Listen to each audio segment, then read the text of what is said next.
Simanzi na majonzi katika shule ya upili ya wasichana ya St. Mary's Nyamwanga, kaunti ya Kisii. Baadhi ya wazazi waliofika kwenye sherehe ya kununuliwa kwa basi mpya wakipata taarifa ya kufariki dunia kwa wanao ambao walifariki katika ajali mbaya ya barabarani eneo la Nyambunde, kilomita 2 kutoka shule hiyo.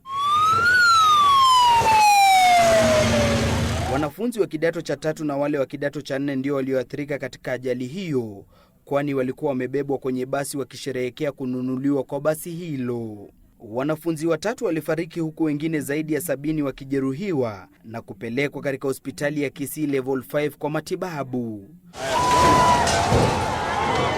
Kulingana na taarifa ya halmashauri ya usalama barabarani, basi hilo linalopaswa kubeba abiria 52 lilikuwa limebeba abiria kupita kiasi, kwani ilikuwa na abiria 78.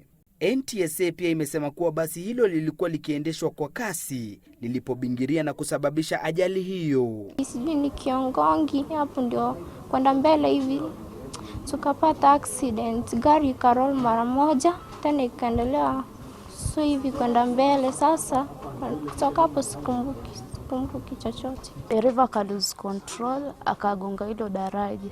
Out of the 85 that we received, I can confirm that 3 have died. 5 sustained serious injuries, what we could term as traumatic amputations, and they have already been taken to theater. Wazazi waliofika katika shule hii kwa sherehe hiyo, akiwemo gavana wa Kisii James Ongwae, walielezea kutamaushwa kwao na tukio hilo. Tuko na huzuni mkubwa sana. Kilikuwa kilio kubwa hapa. Hata saa hizi watoto wengine hatujawaona. I am going to write to the concerned authorities so that we can be able to put proper bumps and everything so that these accidents again don't happen. Ajali hiyo ilitokea katika eneo ambapo miaka 2 iliyopita mabasi mawili ya shule yaligongana na kusababisha kufariki dunia kwa zaidi ya wanafunzi 10.